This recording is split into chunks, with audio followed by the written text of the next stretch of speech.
მოგესალმებით. მე გახლავართ გიორგი თავაძე, ხოლო თქვენ უყურებთ დაკარგული დიდებული მესხეთის სერიებს. დრო დადგა მომდევნო სიუჟეტის, სადაც თქვენ იხილავთ ასპინძიდან დაახლოებით 5 კილომეტრის მოშორებით მდებარე აგარის წმინდა გიორგის სახელობის დედათა მონასტერს, რომელიც თარიღდება მე-7-მე-8 საუკუნეებით, ხოლო დანარჩენს კი დეტალურად, რა თქმა უნდა, უშუალოდ სერიიდან იხილავთ და მოისმენთ. წავედით. დღევანდელ მოგზაურობას ვიწყებ მესხეთის ქალაქ ასპინძიდან. შორდები მას რამოდენიმე კილომეტრით და სოფელ ოთასკენ მიმავალი გზიდან. ვუხვევ შედარებით მცირე მასშტაბის მქონე ხევისკენ, რათა დაკარგული დიდებული მესხეთის მე-40 სერიაში გიჩვენოთ კიდევ ერთი სოფელი, უпроსწორედ ნასოფლარი, მისგან შემორჩენილი ციხის ფრაგმენტითა და რესტავრირებული ქრისტიანული ძეგლით. ნასახლარის წარსული საკმაოდ ბურუსით მოცულია, რამე თუ ჩვენამდე მოღწეული საისტორიო წყაროები თითქმის მას არ იხსენიებენ. ერთადერთი რაც ხელჩასაჭიდია, გახლავთ მე-18 საუკუნის ნაშრომი ვახუშტი ბატონიშვილისა სახელწოდებით აღწერა სამეფოსა საქართველოსა, სადაც ის გაკვრით ახსენებს დღევანდელი სიუჟეტის ობიექტს. და მეორე, მესხეთის დამყრობ ოსმალების მიერ შედგენილი ეკონომიკური ხასიათის მქონე დავთარი, რომელიც მე-16 საუკუნის მიწურულისათვის არც მეტი, არც ნაკლები სოფელს 31 კომლი ქრისტიანი ქართველით დასახლებულად მოიხსენიებს.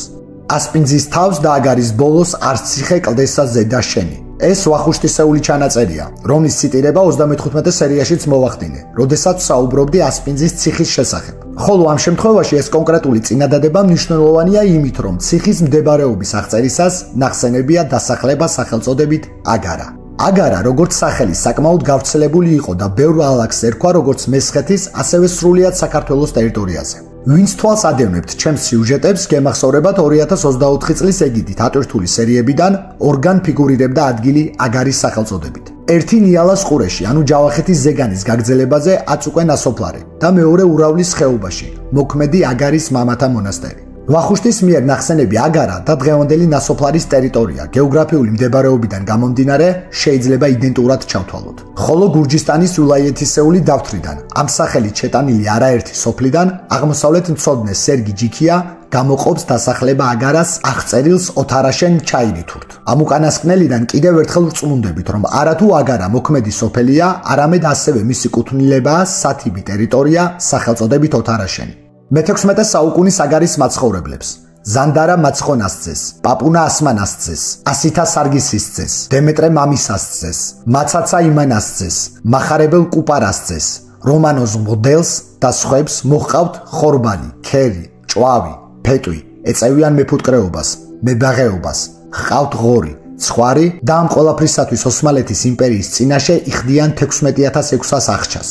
ამის შემდეგ არც ერთი ცნობა აღარ მოგვეპოვება იმის შესახებ, თუ რა მოხდა ამ ალაგზე, ან სად წავიდა ის ხალხი, ვინც აქ ცხოვრობდა. ერთადერთი ცნობა ისიც იმ კუთხით, რომ აქაურობის გავერანებაზე მიუთითებს, მოჰყავს ზემოთ ხსენებულ სერგი ჯიქიას, ვილაიეთის დიდი დავთვრის ქართულ თარგმანში და წერს, რომ მეფის რუსეთის დროს, სლავთა იმპერიის ძალაუფლების უკვე მესხეთის დიდ ნაწილზე გავრცელებისას, მე-19 საუკუნის მათ მიერვე შედგენილ არც სამხედრო და არც სხვა სახის რუკებზე ასპინძასა და ოთას შორის აგარა აღარ არის დატანილი. შემდეგი საზოგადო ცნობა და აგარის ხსენება ხდება ქართველი მეცნიერის ექვთიმე თაყაიშვილის მიერ, როდესაც 1902 წელს იგი ახორციელებს ექსპედიციას სამხრეთ საქართველოში. იგი ახსენებს აწუყვე ნასოფლარს, რომელშიც ნანგრევების სახით შემონახულია ტაძარი, თითქმის ნაეკლესიარამდე მისული და მოიხსენიებს მას ისეთი ტერმინით, როგორიც არის კიზილდერესი. ეს უკანასკნელი თურქულენოვან დასახელებას წარმოადგენს, სადაც კიზილ ქართულ მეტყველებაში როგორც ყიზილ ისე გამოითქმის და ნიშნავს წითელს, ხოლო დერესი ხევს.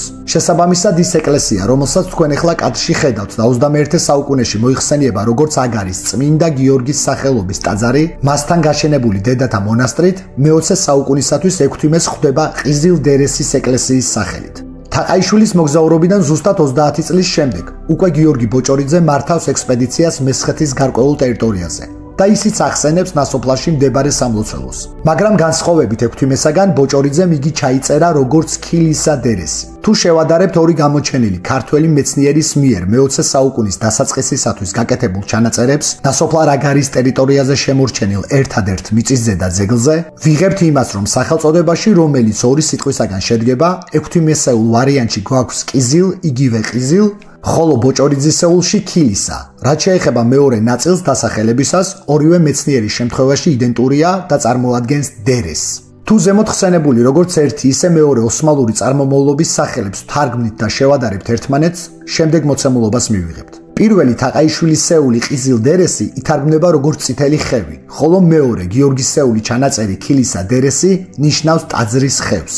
ამ ყველაფრიდან გამომდინარე, ორივე დასახელებათა შინაარსს თუ გავიაზრებთ. ბოჭორიძისეული ტაძრის ხევი მეტადრე ბუნებრივ მოვლენად შეგვიძლია მივიჩნიოთ. რამე თუ იმ მესხებისაგან დაცლილ ალაგს, რომელზეც გაუგებარი მიზეზების გამო არც ოსმალეთის იმპერიის თურქმანულ ტომებს აღარ უცხოვრიათ და ეს უკანასკნელნი მოიხსენიებდნენ ძალიან მარტივად, ქილისა დერესად, ანუ ტაძრის ხევად. მაგრამ თუ ექვთვიმეს ყიზილ დერესია მესხეთის მიწაზე შემოჭრილ მაჰმადიანთა მიერ შერქმეული სახელი, ანუ წითელი ხევი, ამ შემთხვევაში გვეძლევა საფუძველი სხვადასხვა ვარაუდებისა. უფრო ზუსტად რომ ვთქვათ, იმ ხევს, სადაც ოდესღაც საკმაოდ დიდი და ძლიერი სოფელი არსებობდა, თურქთაგან წითელი უმთავრესად სამი გარემოების და გამო უნდა შერქმეოდა. მაგალითად, თუ აქ ჭარბობდა მეწამული ფერის გეოლოგიური ქანები, რაც ამავე შეფერილობას აძლევდა დასახლებას, ან მასში მდგომი ხუროთმოძღვრული ძეგლი, თუნდაც ქრისტიანული ტაძარი იყო მოწითალო ფერი. მაგრამ მსგავსი შემთხვევა შეგვიძლია თამამად გამოვრიცხოთ და გადავიდეთ პირდაპირ მესამე ვარიანტზე, რომელიც ოსმალთა ბატონობისას მათ მიერ არაერთხელ გამომჟღავნებული სისასტიკის შედეგი უნდა იყოს.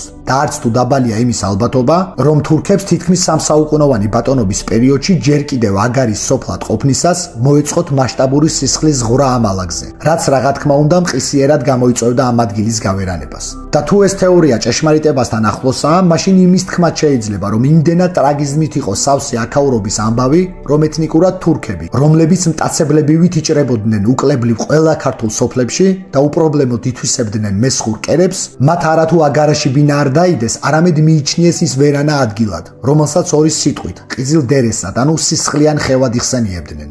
სამწუხაროდ თუ საბედნიეროდ, მსგავსი მიდგომა ჩემს მიერ ჩამოყალიბებული მაინც თეორიად რჩება და სხვა რაიმე ისტორიული წყარო ან ზეპირსიტყვიერი გადმოცემა არ არსებობს როგორც მის გასამყარებლად, ასევე გასაქარწყლებლად.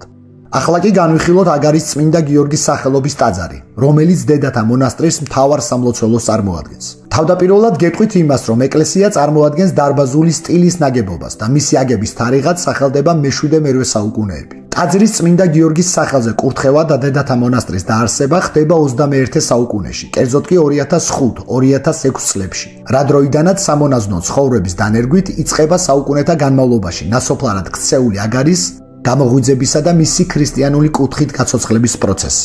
როგორც სიუჟეტის დასაწყისში ვახსენეთ, სამლოცველო ძლიერ დაზიანებული ყოფილა და მაქსიმალური სიზუსტით აღდგენილი და რესტავრირებულია არქიტექტორების ნემსაძისა და გურამიშვილის ხელმძღვანელობით. ტაძარს ჩრდილოეთის, სამხრეთის და დასავლეთის მხრიდან აქვს სხვადასხვა სახის მინაშენები. აქედან დასავლეთის კედლის დამატებით სათავსოდ წარმოდგენილია ნართექსი. ვინც წინა 39 სერიას უყურეთ, გემახსოვრებათ გუჯრისხევის სამონასტრო კომპლექსის მთავარი სამლოცველოს მაგალითზე. მე თქვენ გაჩვენეთ და განგიმარტეთ ნართექსის დანიშნულება. ხოლო ვინც არიცით, გეტყვით, რომ ეს გახლავთ სივრცე ყოველთვის მიშენებული ტაძრის დასავლეთ კედელზე, რომელიც ძირითადად წარმოადგენდა იმ ხალხისათვის განკუთვნილ სადგომს, რომელთაც მთავარ სამლოცველო დარბაზში შესვლა ეკრძალებოდათ. მაგალითისათვის, ასეთ პირებს უმეტესწილად წარმოადგენდნენ კათაკმეველნი, ანუ მოუნათლავი ადამიანები. აგარის წმინდა გიორგის ნართექსი თავდაპირველი დაგეგმარებით აუცილებლად გადახურული იქნებოდა. რაც შეეხება ჩრდილოეთის მინაშენს, იგი სწორკუთხა გეგმის მქონე სივრცეა, რომელიც მთელ სიგრძეზე გასდევს ტაძარს და ძეგლის დამატებებს შორის ყველაზე მარტივი დაგეგმარების სათავსოდ ითვლება. მესამე მიშენება ტაძრისა ეს არის სამხრეთის მხარეს, ნახევრად ღია, ორთაღიანი ეგვტერი, რომლის გაგრძელება აღმოსავლეთისაკენ წარმოადგენს დახურული მცირე ზომის სამლოცველოს, რომელიც უშუალოდ უკავშირდება ტაძრის შიდა სივრცეს. მე-20 საუკუნის 30-იან წლებში ჩემს მიერ სიუჟეტის მიმდინარეობისას ნახსენები გიორგი ბოჭორიძე საკმაოდ საინტერესო ცნობებს გვაწვდის ტაძრის შიდა სივრცესთან დაკავშირებით, რომელიც შემდეგნაირად ჟღერს. ეკლესია მოხატული ყოფილა. ნაშთი შენახულია საკურთხევლის კონქში. აქ დახატული ყოფილა ქრისტე. შენახულია მისი მხრებს ქვევით ნაწილი. უფრო მარცხენა მხარე გაშლილი წიგნით მარცხენა მუხლზე. მუხლებს ქვევით აღარ მოჩანს. ესეც ოდნავღა ეტყობა. ფერები შენახულია წითელი და მწვანე.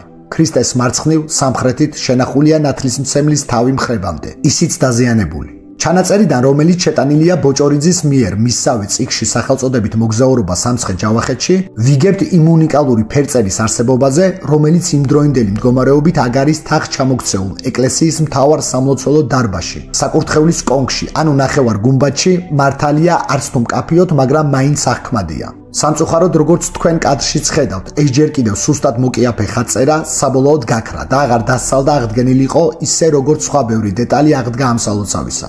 ხატწერის კვალი, რომელიც აწმყოში შეინიშნება, დატანილია მთავარ დარბაზთან დაკავშირებულ სამხრეთის მინაშენის სამლოცველო ნაწილის ჩრდილოეთ კედელზე. მაგრამ იმდენად მძიმე მდგომარეობაშია ეს ქრისტიანული ფერწერის გადარჩენილი ნაწილი, რომ ძნელია მასში რაიმეს გარჩევა ან ამოკითხვა. ერთადერთი რისი გადაჭრით თქმის საშუალებასაც გვაძლევს, გახლავთ ის, რომ ეს მცირე ზომის სამხრეთის მინაშენის სამლოცველოც ყოფილა ერთდროს მოხატული. გარდა ამ ყველაფრისა, ამ მცირე ზომის დარბაზში, აგარის წმინდა გიორგის დედათა მონასტერში მოღვაწე მონაზონმა მემიჩვენა ის არტეფაქტი, რომელიც ამავე კომპლექსის ტერიტორიაზე, ასე ვთქვათ, უნებლიეთ თავისით გამოჩნდა მიწის ფენებიდან. ეს გახლავთ თიხის ფრაგმენტი, რომელზეც გამოსახულია მხედარი. ეს უკანასკნელი, როგორც მოვლენა, ხაზს უსმევს იმაზე, რომ ის მწირი ინფორმაცია, რომელიც აგარის ნასოფლარზე მოიპოვება, შესაძლოა ბევრად განევრცოს და ასევე კიდევ სხვა გარემოებები გამოავლინოს. თუ ამ ალაგზე განხორციელდება არქეოლოგიური სახის სამუშაოები. რაც რა თქმა უნდა ასეთ შემთხვევაში ყველაზე მართებულ მეთოდს წარმოადგენს მიძინებული და მიწის ფენებით დაფარული აგარის საუკუნოვანი ისტორიის სააშკარაოზე გამომზიურებისათვის. ასეთი სამუშაოების განხორციელების შემთხვევაში არაა გამორიცხული ნათელი მოეფინოს იმ საკითხსაც, თუ რომელი ოსმალური დასახელებაა ჭეშმარიტი. ბოჭორიძის მიერ მოყვანილი ტაძრის ხევი თუ ექვთიმესეული წითელი ხევი. არის თუ არა წითელი ხევი ისეთივე ცოდის შემცველი სახელწოდება, როგორც ამავე მესხეთის, ტაბაწყურის წითელი საყდრისა, რომლის დასახელებაშიც მეწამული ფერი, ყიზილბაშების მიერ აღდგომის დღესასწაულზე ჩახოცილი ქართველი მომლოცველების სისხლით შეღებილი კედლების და გამო გაჩნდა. ამ ეტაპისათვის ეს ყველაფერი მხოლოდ და მხოლოდ ვარაუდის დონეზე რჩება. ხოლო ის, რაც ჭეშმარიტად გვაქვს დღევანდელობაში, არის ნასოფლარის სახსოვრად და ქრისტეს სადიდებლად 21 საუკუნეში მოქმედი, ახალციხისა და ტაო-კლარჯეთის ეპარქიაში შემავალი აგარის წმინდა გიორგის დედათა მონასტერი.